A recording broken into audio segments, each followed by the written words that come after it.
So this week, week 5, we are officially 1/3 of the way through the semester. And this is when you're be finalizing your first formal essay, the literacy narrative. So we've been working in previous weeks, bringing something different to the table when it comes to being readers and writers. You might not feel confident yet writing something that will be read by another person. I know that takes a lot of trust, but I promise I will be a gentle reader and a gentle grader. This first essay is a way to introduce yourself to me, to let me know a little bit about what your strengths and weaknesses are as a reader and as a writer and as a student. And that will help me to customize the course and present information for you that you really need in order to learn and grow.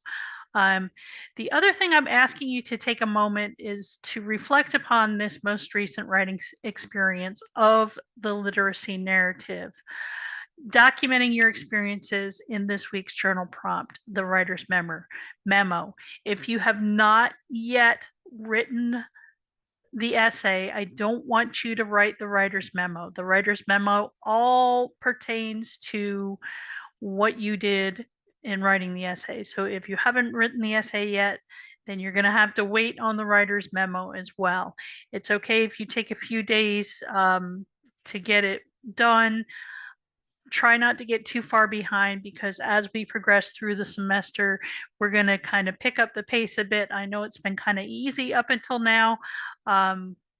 So, just try to do your best. Don't panic too much. If you need help writing, there are people available to help you. It's all going to be fine. So the writer's memo, this is a good way for you to reflect upon your writing, not only to process what's already been taken place, but also so we can look to the future and make adjustments as needed. So this week, we're going to practice writing as a process that includes generating ideas, text, drafting, revising, editing.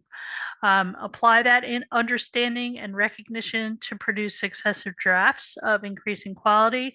Last week, you did a little bit of brainstorming and pre-writing, and this week you're doing the drafting and probably a little bit of revising and editing. Remember, you will also learn to employ appropriate conventions for structure, paragraphs, mechanics, formatting, employ appropriate conventions for syntax, grammar, punctuation, and spelling. And lastly, you will also be learning a bit about MLA style and formatting. I have a few things for you to read. I have a couple of documents. No, these are videos. They need to go elsewhere. I have a document that tells you about MLA format guidelines from Purdue OWL. And then I have a couple of readings on reflective thinking and reflection as academic work from the University of Mississippi Rhett Lab. So I took a minute to actually correct my mistake there, putting videos in the reading section. So read those couple of things so you understand a little bit more what my goal is with the writer's memo, the journal for this week.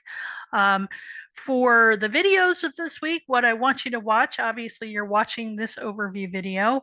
There's also a couple of videos that will help you with MLA formatting in both Microsoft Word and in Google Docs. If you compose in something other than those two, I can't really help you. I know some people are Mac users and they have Pages.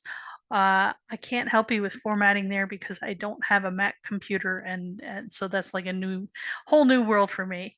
I also have a short video, it's about 10 minutes long, on the idea of the angle of vision. This will help you to understand a little bit more about what we're trying to achieve with the literacy narrative. So I highly recommend you watch that.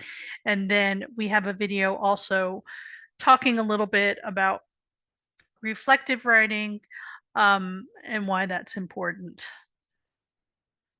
I can't remember if that's one I did or not. The assignments for this week, you only have two things. It's all writing.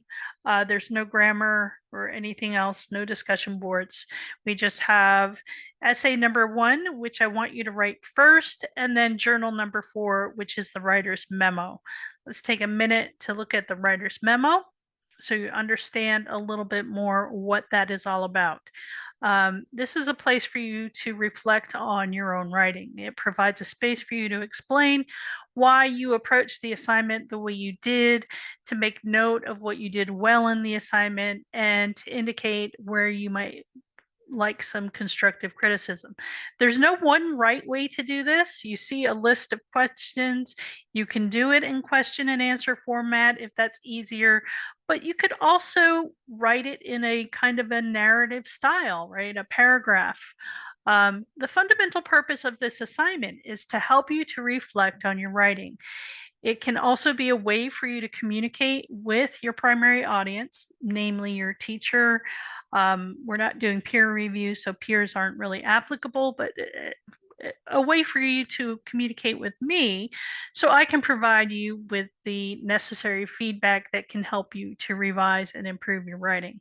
As I said, there's a list of questions that you can do in question and answer format, but you don't have to. You could instead compose a letter to an intended reader, Dear Professor Malat. Or you could approach your memo as a movie review. You could even give yourself a grade and justify why you think you deserve such a grade with examples from your writing. I'd like you to try to write a minimum of 1 page using paragraphs to indicate each new thought or argument. If you don't do the question and answer style, you're more than welcome to copy those questions into a document. You can do text entry or file upload. And mainly hit the points, right? What's the purpose of your essay? Who is your audience and why? What did you do well in the essay? What could you improve upon? What part was the easiest to write? Which one was most difficult? What sentence or paragraph do you think is most effective and why? What sentence do you find least effective and why? And then I'd like to know, did you write your paper all at once or did it come together in pieces? Is there anything that you want the reader to look for or anything you might need help with? What have you learned through writing this paper? Hopefully you've learned a little bit of something about yourself, right? And how have your feelings about this sort of topic changed through writing? Maybe they have, maybe they haven't. There is a rubric for this. It's worth 25 points. Making sure you compose at least 1 page, you get 3 points for that. Questions.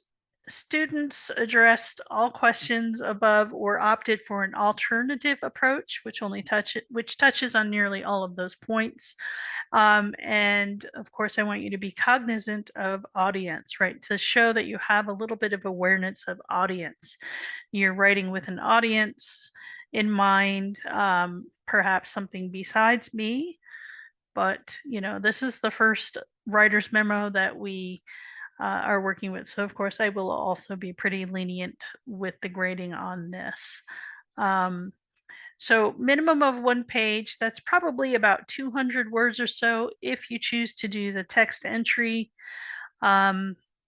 instead of a file upload. That's usually about 250 words.